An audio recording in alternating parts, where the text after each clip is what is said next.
નમસ્તે, મારું નામ હરદીપ છે. હું એક સ્વયંસેવક છું.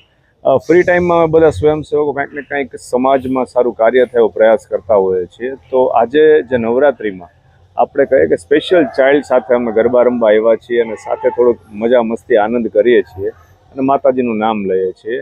અને દર વખતની જેમ આજે પણ અમને બાળકો પાસેથી શીખવા મળે છે, જે દરેક વ્યક્તિએ શીખવું જોઈએ કે જીવનમાં સમસ્યાઓ તમને આવે છે, એનાથી મોટી સમસ્યાઓ બીજાના જીવનમાં છે અને એમાં પણ એ જો આનંદ લઈ શકતા હોય તો આપણે નિરાશ થવાની કંઈ જરૂર નથી. તો આ મેસેજ હંમેશા અહીંથી મળે છે અને પર્સનલી હું ખૂબ ખુશ થાઉં છું અને બહુ જ મજા આવે છે. દરેક લોકો બસ આ જ એક વિલ પાવર સાથે માતાજીને પ્રાર્થના કરે અને જીવનમાં આનંદ કરે.